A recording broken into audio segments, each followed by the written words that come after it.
What's up, everybody? Welcome to the Lambo Plays podcast. This is episode 61, UFC Vegas 75, and I'm broadcasting from Vegas here with my co-host, who is in the Chicagoland area, Timothy Troiano. Even though he has Steelers country, he's actually in Bears country. But what is up, Tim? Are you ready for UFC Vegas 75? Yes, sir. Let's get it going. Guys, Tim is in a very bad mood today. Bellator and PFL has kicked his ass, but he's going to redeem himself with some Lambo plays for you guys. So tomorrow's going to be a big day for the Lambo Plays podcast, according to Tim. First off, let's go over to chat.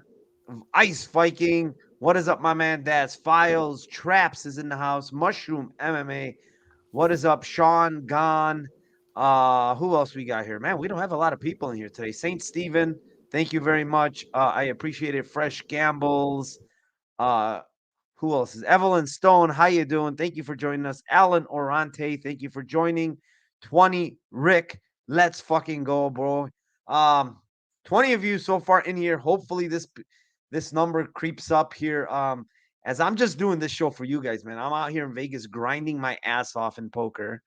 As you probably all know, I made a final table in the World Series of Poker, playing for 400,000, and I end up with 38,000 instead of 400,000. But it is what it is. That's poker. There's variance, very similar to MMA betting. So, but yeah, overall, very good trip. You're on mute. Do you want to send me the 700 that I lost on Bellator and PFL? I know you're complaining about the 38K, but I'll take.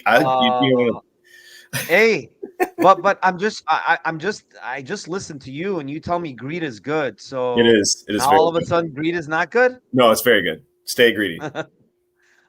J. Cole, what is up, my man? Thank you. I appreciate it. Thank you, Alan. Yeah. I mean, yeah, I'm not saying it's just I was third in chips, and no, I get it. You know, trust me. I could have made a lot more than 38. I would have been saying the same thing, man. I'd have been feeling the same. Somehow I ended up ninth, which is kind of bad when you're third in chips, but it was a very fast structure, so shit happens in tournaments, and it just didn't go my way on the final table.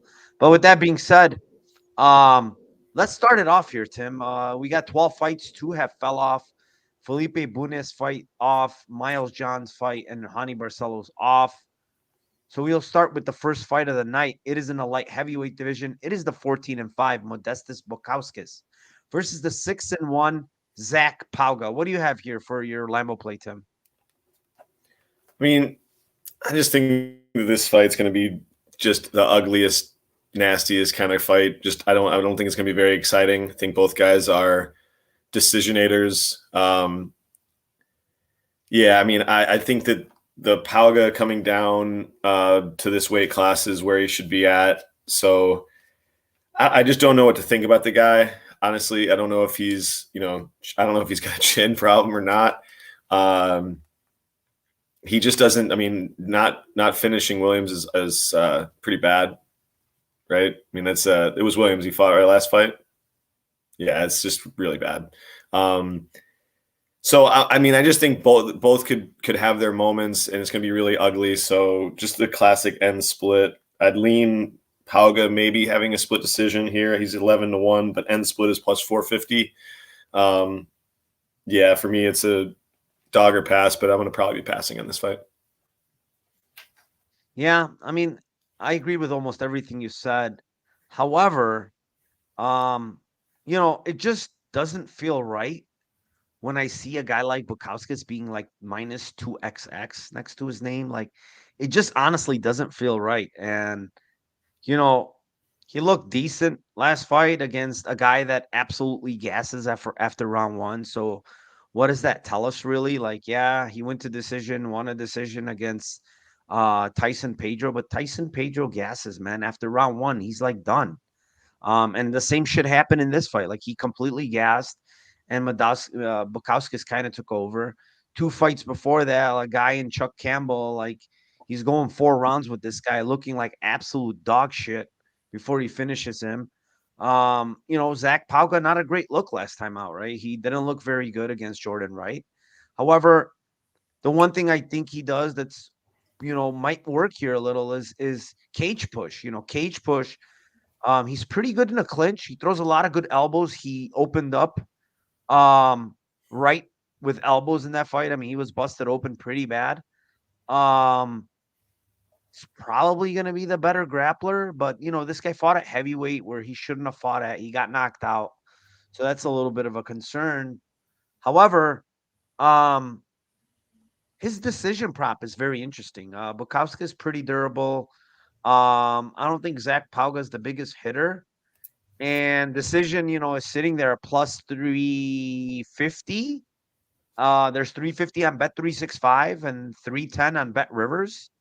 I think that interests me. I think this fight probably goes to decision, and I feel like Pauga's cage pushing and you know clinch work might get it done for him here. I know it's an ugly fight, but anytime you give me a big plus 170, 180 in a fight that I think is going to be close, with two guys that are both kind of shit shows, to be honest, I'm going to take the shit show that's plus 170 or 180. So give me Powga here by decision, plus 350. It's on Bet 365 if you have that.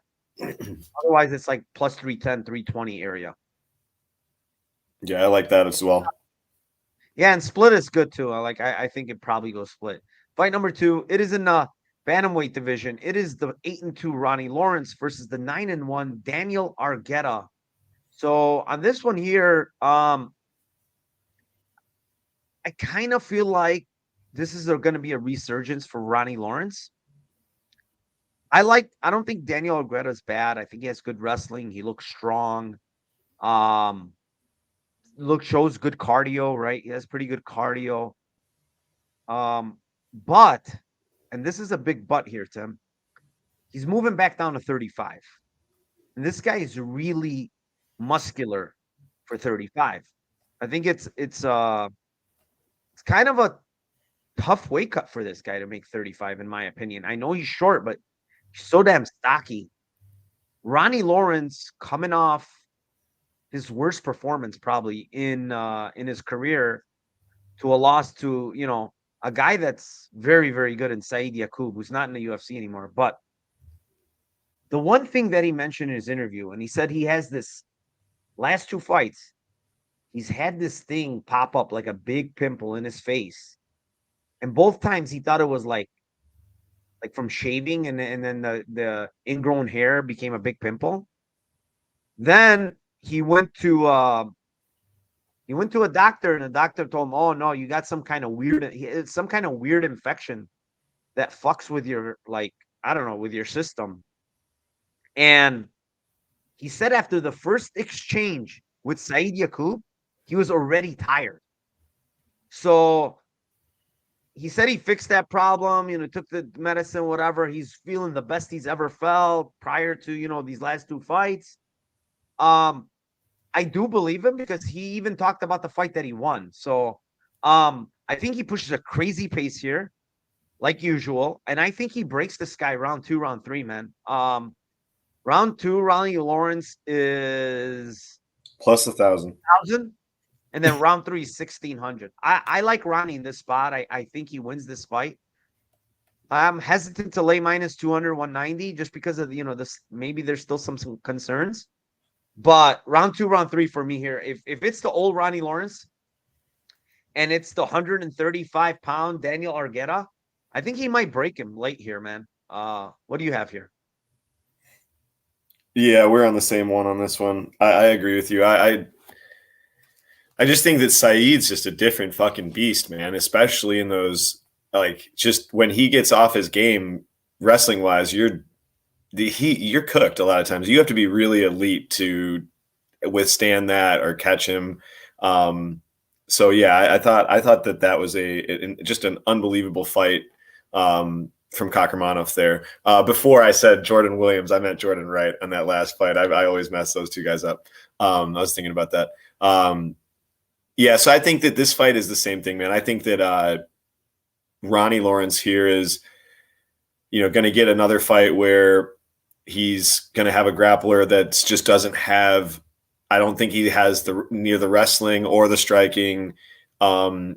or the transitions and like that Kakramanov has. So I also think that the striking like on the feet for Ronnie Lawrence is a little bit underrated. I just think that especially in this fight, you're going to get a guy that's kind of wild and reckless going for his takedowns and throws big overhand rights. Like he could catch him with a couple shots, I think, as well on the feet, and perhaps hurt him on the feet as well. But I'm with you. I think over time, I think that this is a round 2, round 3. Honestly, don't even know if it's KO or sub at all. So just definitely lean. Just think he breaks him over time, but with you on that one. Argetta looks so sloppy last fight, says Daniel Calderazzo. Yeah, I do think he looked against Aguirre. He didn't look all that great, to be honest. He got reversed, I think, one time and kind of looked very, very sloppy. Then looked like a cyclist at face-offs. Oh boy. All right, we're both on the Ronnie Lawrence side. Let's move on to fight number 3. It is in the flyweight division. It is the 6-1 Teresa Bleda versus the 8-2 Gabriela Fernandez. What do you got here, Tim, for your Lambo play? All right, man. I got to go back to the well here on Bleda. I did it last time. I felt a little bit ashamed of that one. She obviously got pieced up. She won the first round, but once she was done out of the first round, I was like, this is pretty much done. She can gas. She has her own issues. I think that there's going to be some fighters that I will look to fade Bleda with, but you got to be able to stop takedowns and you have to be strong and do some, at least fight off of your back to kind of like tire her out and make her work. Because if you don't do that, she's just going to elbow the shit out of you in top position until she either gets you to make a mistake and turn your back or whatever. So I don't think that she tends to hunt for subs. They kind of like come to her, but I think she usually wants to go for ground and pound. It looks like way, way, way more to me. So I think that the KO here for Bleda is solid, plus 460.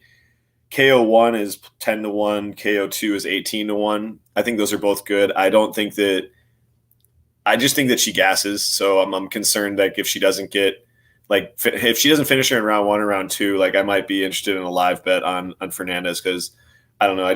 She seems to really tire out to me. So I think she probably finishes her in round 1 or round 2 though for Bleda. How about you? Yeah, I like the same thing, but I'm just gonna go with straight KO. Yeah. On Bleda. Her straight KO line is plus 550. You can get that. What the heck is that? Oh, it's on Bet Online. You can get 550 on Bet Online. Very similar breakdown. I mean, I think she has nasty ground and pound. She throws very nasty elbows when she gets on top. I think she lands takedowns here pretty easily. I didn't like Fernandez's takedown defense last time versus Jasdavicius. And I do think Bleda is strong and she get this fight to the ground. I mean, you watch her last fight against Silva, who's a prospect now, right? A really good fighter. And she took her down. And I don't know if you remember, but at the end of the round, she had Silva in a very, very deep triangle, man. Like it was locked in and Silva's kind of lucky that bell rang because I think she might have went to sleep. So yeah, I think she's dangerous on the ground. It could be a sub, but I think she loves the ground and pound. I'm gonna go KO. I do like what Daz is saying though. Fernandez KO 3, 100%. Yes, it's possible, but my thing is, what does Fernandez cardio look like in round 3 after like a lot of grappling, So it's a question mark, but yeah, I agree. I think she has the better cardio probably overall here. Bleda, I don't think she has bad cardio. I just think she goes crazy early. Just going for finish. Yeah, I think her cardio is just okay, but her pacing is terrible. So it's like a combination of both. Her pacing is very bad. Yeah, that's where I think gets her in trouble. I like the KO line though for Fernandez at 950. That's pretty wide enough to take a shot on that for sure. Especially like Bleda coming off of the KO recently with Silva. Yeah, the spinning kick to the body or face or wherever it landed. Moving on, fight number 4. It is in a flyweight division. It is the 8-2 Carlos Hernandez versus the 16-4 Dennis Bondar. I can kick this one off here. Split decision here, man. Plus 450 by split. Piques my interest just because I don't think Hernandez is the biggest hitter, right? I don't think he punches very hard. Um, he has good takedown defense, good get up game.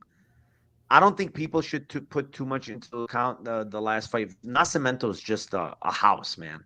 He's just very strong, very good grappler. I don't think Bondar is anywhere on that level. So the thing with Bondar is, the one fight he had in the UFC, he didn't look terrible, but he didn't look good against Malcolm Gordon, right? I think he got reversed in that fight. Mm-hmm. He's got really questionable wins in some WWFC, which is one of the worst promotions out there in China that gives layups left and right. The guys that he has faced that have been okay, he's lost to. He really does not have not one good win on his resume, not even one. And I question that. And meanwhile, I think Carlos Hernandez actually is decently skilled, like very good boxer, a lot of good footwork. Beat a guy in Daniel Perez, who I think is pretty damn good. Um, and here I just think the fight might be close because Bondar's probably just gonna go wrestle heavy and go crazy, might land a few takedowns. But at the end of the day, I think Carlos Hernandez wins this fight. But I think it's close. So Carlos Hernandez is just not the guy that pulls away from people, right? So split decision here, 450 either way, is what I'm gonna give here for my Lambo play. What do you have here, Tim? Yeah, I had a couple on this one. End split was definitely one of them. And then I don't hate that Hernandez by subline. I think it's plus 600. Um, I even don't hate sub 2, sub 3, 18 to 1, 29 to 1. Just think that you're going to get with Bondar. Like, he just makes, like you said, he makes mistakes when he grapples. I'm not sure. Like, I'm not sure what his cardio is if he has to grapple hard with guys and he's going to be put in, if he's in a bunch of transitions. And yeah, I just don't know what he's going to look like. I think we've seen with Hernandez that he can last 15 minutes in those kind of transitional fights against guys that are like really squirmy. So yeah, I think Dennis is, I think he's kind of fraudulent I just don't know yet, but so I'm going to wait and watch this as well. But yeah, the sub was plus 600 and the sub 2, 18 to 1, sub 3, 29 to 1. I'll take a shots on those, but I love the end split as well because I just think if this fight does go, it could be just totally grease. So yeah. Honestly, if you're playing round 2, round 3, I think just go regular round 2, round 3. It's good enough. It's 1200 and 1800. And I feel like if this guy tires, and that's what we're basing it on, then both things are on the plate, right? You Yeah. knock him out, you can sub him. So I think on that premise, I think I won't lean one side or the other. Just play round 2, round 3. I think you're safe for that route, right? Yeah, I'll switch to that. Maybe sprinkle if you want, the bigger props and whatever it is, submission or whatever. Yeah. Moving on, fight number 5. It is in the bantamweight division. It is the 18-9 Kang Ho Kang versus the 18-3 Christian Cannonier. What do you have here, Tim? This is a weird one too, man. I was going back and forth between a couple of them here. I ended up on end split just because of how close Kang usually fights, and Cannonier can. I think he can do enough damage on the feet to make it close enough. Obviously, he's got the ability to fight, on the ground as well. I think the grappling edge is for Kang. You just don't know what he's going to do. Sometimes he grapples, sometimes he doesn't, and I think he will try to grapple this fight. I think he'd be smart to do it. The last fight against Dana, I don't think that he grappled just simply because of how much success he was having jabbing him up. He was like, there was no reason for him to try to grapple at that point, even though it might have been a successful game plan. So I know people were talking about that this week. Like, I think that Kang probably has a little bit of an edge on the grappling, some cage push, things like that. Maybe get some control time on the ground. Lean ends by split, would probably lean Kang by split, but no super strong read. How about you? Yeah, I think this is a very close fight, like the line indicates. I think Kang is the better striker. Like technically speaking, I think he has a nice jab. He has good striking, good kicking game. Um, but Quinones is like that dog, the Mexican dog that keeps coming forward, throws volume, throws with bad intentions. And he has very good cardio as well. Quinones does. So I just feel like this is going to be a very, very close fight. I do think this fight ends up going to decision. I think it's a split here either way. Again, plus 450. I can't find anything else on this fight. I don't think he's knocking out King. King has a very good chin, and I don't think King is knocking him out. So I could see King, can you see King sub? Maybe, but I mean, when you look at him historically, how could I give him sub? That's the thing. Like, how could I? It has to be some kind of like gas or like mistake. I think. But Quinones doesn't gas though. That's the thing. That's what I'm just saying. Like, he goes hard, and I don't think that he's like, but he's very aggressive in like every. If it was the old King, then I could see it because he used to grapple a lot, go for submissions a lot, but like I feel like the recent King is. Did he even attempt a takedown against Batkaral? No, that's what I said. He didn't, but he was jabbing his face off the whole fight. So I feel like he does attempt a takedown or two. Who knows? What's his sub prop, anyways? Is it some outlandish number? I don't think it is. I don't think it's wide enough to go for it. Let me check. I don't have it in front of me, but I think split is good, man. These guys fight close. I think split is pretty damn good here. Plus 450. I don't think one guy or the other is going to run away with it. If there was one guy that would run away with it, might be Quinones because I think he throws more volume. But I don't think so, man. Oh, he attempted 2 takedowns, says V Kendra. He attempted 2 takedowns. Am I somebody said that I'm going in and out. Am I going in and out? You're just a little bit, yeah. Okay. You know what, Tim? Talk about the next fight. I'm gonna connect to my hotspot. Okay. I'll do that.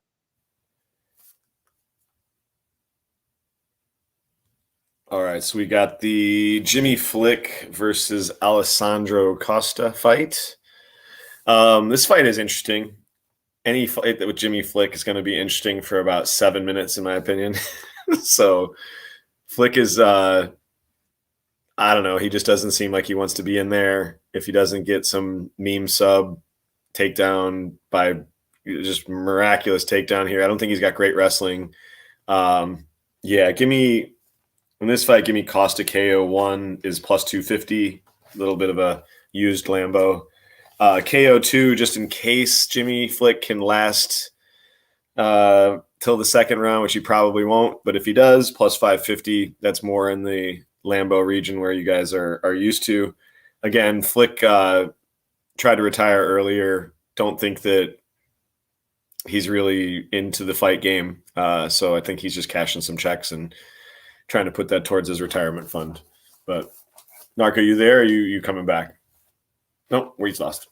All right, so we will move on. If anybody has any questions or comments on how shitty this Bellator card has been, go. Feel free, please. Feel free. I think Costa. The last thing I'd say on Costa is, I think he trained. He's a black belt in BJJ under Diego Lopez, the guy who recently fought Movsar Evlev and put him in some tricky situations. So I think he'll be good enough on the counter wrestling and good enough. He also stuffed a takedown versus Albazi. So I just think that Flick is fucked here pretty much. So barring some crazy meme shit, I think Costa KO 1, KO 2 are pretty solid. We'll come back. Got the Nicholas Dalby versus Muslim Salikhov. And this fight is between two really old guys that are dusty. And man, I don't know. Kind of lean Muslim Salikhov by decision. End split is obviously live always in this one. So take the shot on the ends by split, but I lean Muslim's probably going to get a decision. He's not really easy to hit. I think if anybody's getting a finish in this fight, actually, I shouldn't say that. I was going to say if anybody gets a finish in this fight, I would lean Muslim, but more because Nicholas Dalby doesn't finish his breakfast. So I don't know. Maybe Dalby can finish Salikhov if he's completely dusted at this point. But I don't know. Vikander, you said Dalby looks way less old. I mean, he may look way less old, but he doesn't fight way less old. They both, he's been fighting pretty old. I think the split is a good way to go on this one. End split plus, I think it's like plus 450 or plus 500. And I would lean Muslim. I just think he's hard to hit, hard to get rhythm on. He's probably going to land the bigger shots. He's got a little, I think he's got the wrestling grappling edge. Just so I give me him by split decision or decision. I actually think decision's good for him. It's like a cam replay, but we got to Salikhov and Dalby. So if you want to let the people know on the previous fight like Costa, yeah, I like Costa late round props, man. KO2, KO3. 525 and 1100. I'm all for it. Dude, Flick has terrible cardio. I don't think he's going to have success grappling here. Like Costa is very strong. You saw Albazi have trouble with him early trying to get him down. I don't think Flick is going to be able to get a flying triangle on this guy. This guy's very good on the ground himself. But he throws very damn hard. And I think he has the much, much better cardio here, man. And round 2, round 3 KO here is 525 and 1100. It's not the best numbers, but I think he knocks out Flick, man. I think he throws hard, and once Flick gasses per usual after round 1 and he doesn't get anything done, I think Costa probably takes over and knocks him out. Am I better now? Yeah, you are. I had KO1, KO2 Costa. Yeah, that's not bad as well. I don't mind that either. Did you talk about Salikhov as well? I did. I gave ends by split and then Salikhov decision. Yeah, I have a surprising one here, honestly. When I went over, I kind of looked at split, but I think Dalby has way better cardio, to be honest, than Salikhov. And Salikhov is nearing 40 years old. He just turned 39. I looked at his historically, like his stats go down in round 3. He kind of throws less. I think Dalby has better cardio, period. And I think Dalby comes on in some of his fights in round 3. I think maybe he can get him out of there round 2, round 3 here, Tim. Maybe age is going to catch up to him. I know Dalby's old as well. I just feel like Salikhov feels so much older than Dalby, even though he isn't. But yeah, I mean, it's a small pop. It's Dalby round 2, 2,000, round 3, 3,000 on Bovada. That's what I'm going to go with on this fight. I hate this fight. I don't want to touch it. I don't want nothing to do with it. So yeah, I'm passing this fight overall, but I'm going to always play my little Lambo plays, and it's going to be very small on these. Moving on, fight number 8. It is the lightweight division. It is a 13-4 Nicholas Moda versus the 13-2 Manuel Torres. And for this one, Tim, I like Moda round 2, round 3, 850 and 1900. And my reasoning is Moda carries his power late. I see it in some of his fights. He throws very hard. He has that nasty, nasty left hook that he throws extremely hard. And Manuel Torres throws very hard as well. But man, when I watched him in his last fight and he knocked out, he got the knockout. Dude, he was taking deep breaths in that first round because he is throwing everything in the kitchen sink trying to get you out of there early. And he's also looping a lot of his shots and I think he can get countered very nasty with that left hook, man. So it could be round one. Also he could knock out Moda round one, but Moda round two, round three, he's gotta have the better cardio here. And I think he's gonna be there maybe to knock it. If he survives round one, Tim, look to live bet Moda, because I do think he eventually might finish this guy round two, round three. What do you have here? Yeah, I have the same too, but I have to say this one because it's just like creeping up on me big time. Like Moda points is plus 900. Like I don't think that he subs I don't think that this is like a fight where he's going to try to like grapple, you know what I'm saying? And Torres is like, he's obviously going to go for everything in round one, but I'm just banking on like Moda is usually counters. And if he doesn't knock him out, I'm not saying that Torres is like, I'm not saying like he's going to, I guarantee like, oh, he's going to last or that he can take the shot or any of that shit. I'm just saying like, fuck, these guys are not, guaranteed to fucking knock each other out. Like I know Moda can be knocked out, but I just don't feel like, I don't know. I just don't feel like Torres is guaranteed to be knocked out. What if Moda just beats the living shit out of him for, once the fight gets going, and you know what I'm saying? It's possible, but man, he looks so fucking tired in his last fight. At the end of the round, right? He took no, he finished the fight before the end, but he was taking very deep breaths in that fight. And Moda he keeps coming. I see in some of these fights in round two, round three, like he's gonna continue to chuck. And I think if he lands, I mean, he hits. To me, Moda hits very damn hard. Like I don't know what other people think, but this guy chucks like very hard, and I just don't see a guy that's also tired survive something like that. But it's possible, and I understand what you're saying. I will be shocked if this fight hits the scorecards just because of how a Torres fights.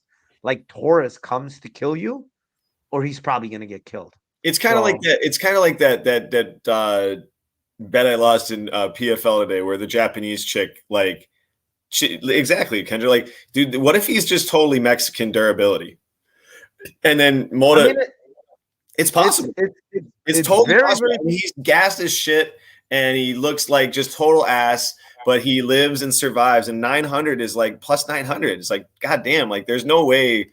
I don't know. I just always kind of look at these lines. You do this as well. I mean, we see these lines. It's just like, this is, I don't know. This potentially is way off. Like I just don't know. But this guy ending everything or being ended in round one outside of maybe one or two fights. I don't know, man. I go back, Kendra. Go back and watch Camacho Torres and tell me about maybe, I don't know, 20, 30 seconds prior to him knocking him out after he threw some big shots and kind of hurt Camacho. Tell me he's not tired. Like he literally takes a very deep breath like mid-round. And I think he was definitely tired. So we'll see. Some guys push through. Listen, I can't tell you, maybe this guy pushes through. But if not, and he can't finish him early, I do think potentially Moda can knock him out. Yeah, round two, round three is definitely the play for me, and I'm definitely looking to live bet it, like you were saying, man. It's the play, but I just think that plus 900 is like if I'm gonna bet round two, round three, I'm guaranteed betting plus 900 on points. Like this, and this one for sure. All right, let's move on. Fight number 9, the featherweight division, 17-4 Pat Sabatini versus the 14-1 Lucas Almeida. What do you have here, Tim?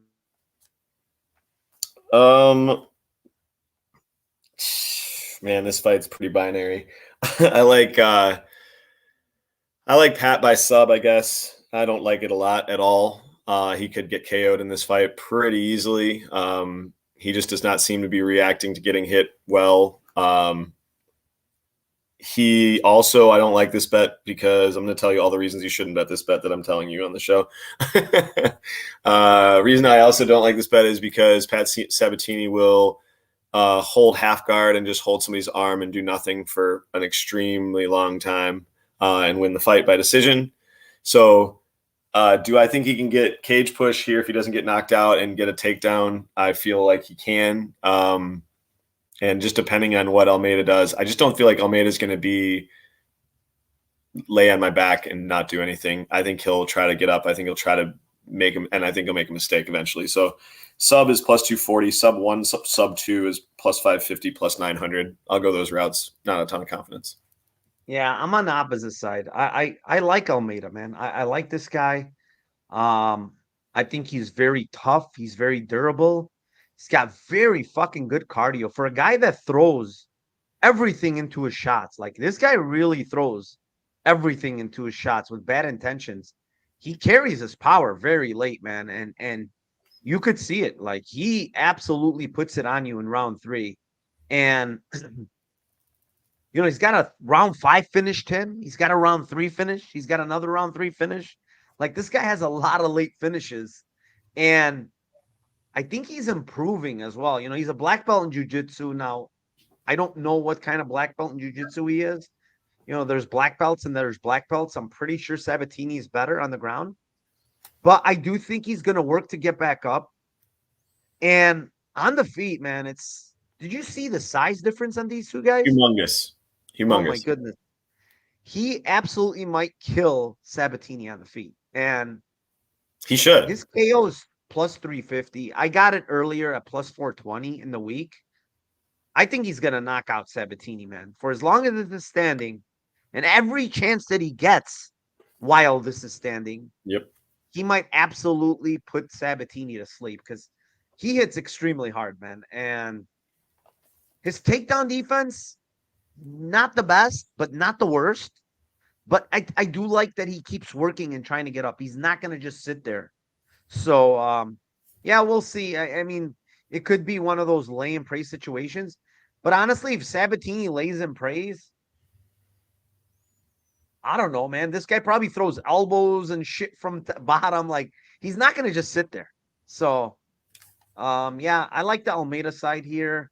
I haven't played the money line yet, but I think I'm tempted to be honest. Is it getting wider here? Let me look. Yeah. It's 165 on BetMGM. What do we got here? 160. Yeah. I might be tempted to play him, honestly. I think he's the side, in my opinion. Moving on. Fight number 10. It is in the middleweight division. It is the 8-0 Christian Leroy Duncan versus the 7-2 Armen Petrosyan. I like Duncan here. I like Duncan for, a couple of reasons. One is I love his in and out. I love his switching stances. Defensively, he's pretty good. I think he has the grappling edge here. He's got a huge reach advantage here.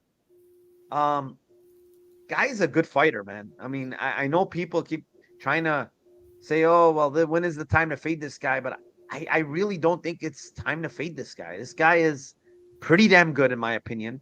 Petrosyan is very good in his own right in the striking. Like, he's got very good striking, and his flaws come in the grappling. And I'm not sure if Leroy Duncan's going to expose that. He can. I think he can get takedowns if he wants them. But I still think on the feet, like, the overall movement, the overall, like, striking game, I still favor Christian Leroy Duncan here. I think he's faster of the two. He, like I said, he switches stances really flawlessly, confuses you, basically tries to confuse you. He's the younger guy of the two by 5 years. But the thing is, Petrosyan's so damn tough. He's hard to get out of there. We saw Rodriguez. I mean, not many people can take the shit Rodriguez gave to this guy. I don't think Duncan hits that hard, to be honest. Maybe if he lands like a head kick, it happens. But outside of that, I think this fight goes to decision. And his decision prop is... Uh-oh. No. Oh, I'm back? Yeah, now you're back. Oh, where did I leave off? Your decision prop went. Yeah, his decision prop plus 300. I like it. I like the decision prop here. I think Leroy Duncan wins probably by decision, but I also have 3 units on him on his money line. What do you have here, Tim? CLD by points plus 300. CLD by split 11-1. Ends by split 6-1. I hope this is not a split. I don't think it's going to be a split. I think he runs away, to be honest, with a decision. Yeah, but I mean, I like it. Plus 300, and then you hook up the 11-1 and 6-1. So I think it's good ways to go. I think, like you're saying, it could be. I think that the success that Petrosyan will have will be from his kicks. Like I don't think he's going to have much striking boxing success. Like you're saying, I think the reach and the reach advantage is just gigantic, and the speed advantage is pretty big as well. So I think, and he usually just is a kicker. So I think he'll. Daz is saying could cause issues with takedown. Like, do you mean like are Petrosyan shooting for takedowns? No, he's talking about Leroy Duncan is. But so much taller and wide base, but that's Leroy Duncan who's taller and wide base. That's what he's saying. It could cause issues with him going for a takedown. Oh, with him. Oh, well, he's pretty smart with them, man. I don't think he's gonna do it when he has a wide base and he's shooting from far. But I don't even think he needs it. I mean, he could mix it in just to have Armin think about the takedown. Moving on, fight number 11. It is in the lightweight division. It is the 19-3 Armin Tsarukyan versus the 12-3 Joaquim Silva. What do you have here, Tim? Armin KO 1 plus 170 for a used Camry, or KO 2 if the guy can live for 5 minutes, which I don't think he will, plus 550 on KO 2. So, yeah, probably.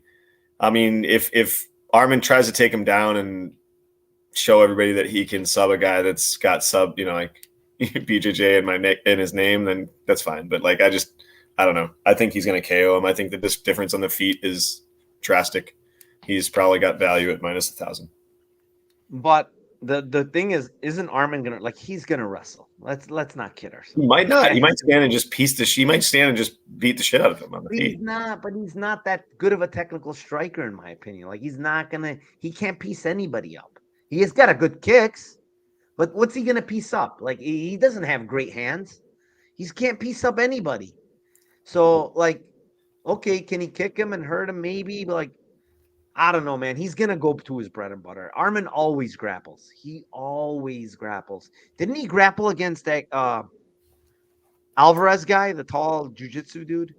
He took him down. He took him down and pounded him on the ground forever. Yeah. That's what I'm saying, though. But that's the type of guy that you probably shouldn't even take down, because he's dangerous off his back, But, yeah, I don't think Armin is very hard to sub off your back, bro. This guy's elite wrestler. Very freaking strong, bull strong. Neto BJJ is not subbing this guy off his back. He's probably going to get his head pounded through the canvas. But I'm going to go round 2. I don't even not taking KO. I'm not. Just, you never know, right? Round 2 is 400 and round 3 is 1,000. I have fight starts round 2, Tim. So I hope you're wrong about this guy gets killed in round 1. We'll see what happens, but 400 and 1,000. I'm gonna go with that right now. This card I just don't love a lot of Lambo plays, to be honest. 45 of you in here. Please hit the like down below. Please subscribe to the channel. Not many people in here, Tim. I might not be doing this Lambo plays from Vegas anymore. This is it's not really worth it here with 40 plus people only. We've been getting 120, 130. What happened to everybody today? Moving on to the main event, it is in the middleweight division. It is the 19-5-1 Marvin Vettori versus the 16-6 Jared Cannonier. I like Cannonier here, man. I know I got him at plus 154, which that was when the line opened, and I thought that line was crazy. But I do think this fight is close. I do think Vettori's blockhead is going to be able to take the shots from Cannonier, but I just don't think Vettori's grappling is going to work here, man. I just don't believe so. If he takes down Cannonier, he's not keeping Cannonier down. He's getting up. And on the feet, like watching Dolitze just rock this guy left and right last fight is a very, very bad sign, man, because Cannonier hits harder. Cannonier is a way better striker than Dolitze is. And I just feel like Vettori looked very bad at his last fight. Like, he lost that fight, in my opinion. And I know they gave it to him, but in my opinion, he lost that fight. I watched it over, and I had a bet on Vettori, and I think I got lucky because I think he lost that fight to Dolitze. So for me, give me the split decision prop here. It's 450. It could go either way, but I do favor Cannonier. I think he pulls away later. We've seen his 5-round cardio. You know, I want people to know one thing. Strickland is known for cardio, Tim, right? And it was a split decision loss to Strickland. But on 2 of the 3 judges' scorecards, Cannonier won round 4 and 5. So let that sink in because his cardio is good, man. And, you know, Strickland's hard to deal with because he's long. He keeps you at the end of his jab. Nothing that Vettori does. So, yeah, I just like the Cannonier side. I think he's the side this week, and I think he might even have a chance to knock out Vettori. But the line, I just don't understand this KO line. You know, Vittori's never been knocked out, Tim, right? And it's only at plus 310. Like, what's going on? Yeah, I don't know if it's just a mistake or if they're onto something for sure. I kind of lean that it's a mistake, but yeah, I mean, he punches really fucking hard, so I wouldn't be shocked. Also, it looked like Vettori was, for the first time, not reacting well last fight with some of these punches. Yeah, from Dolidze. I'm with you, man. I had some bets on Vettori there, and I thought he lost. I thought he lost the fight. I thought it was pretty close, but I thought he lost, and definitely didn't look good. Jared by points for me, plus 300, and split plus 450. Jared by split 10-1 are all really good. I think his leg kicks will be super valuable this fight as well. Yeah, I'm just no great shakes. I think, like you said, end split is pretty solid here. And I like the Jared by points plus 300. You want to take a little small stab on that split for Jared 10-1 as well. So I think those are solid. All right. We both agree there. One last thing, guys, hit the like, subscribe. We will give you our Lambo parlay. Don't worry, Mushroom. Live spaces tomorrow. I'm not sure yet. We'll see. I'm gonna play it by ear. I don't know. But I will kick off my Lambo parlay. I like these 3 actually. I don't mind them at all. It's Zach Powga by decision, Christian Leroy Duncan by decision, and Almeida KO. And that's 71-1 right there. So I like that. I'm not going to be able to play it, by the way, Tim, because I can't get on like DraftKings or FanDuel or any of that. But if you do hit it, Tim, you know, maybe send me a drink or 2, something. Yeah, what's your Lambo parlay?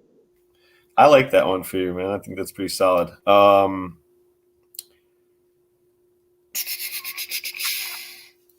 Oh, man. I got Bleda by KO, Costa by KO, and I was going to do a Tsarukyan by KO, and I had Ronnie by points, but I switched my Lambo to Ronnie beating him in round 2 and 3. So I don't think I can do that one as my Lambo play. So What's that?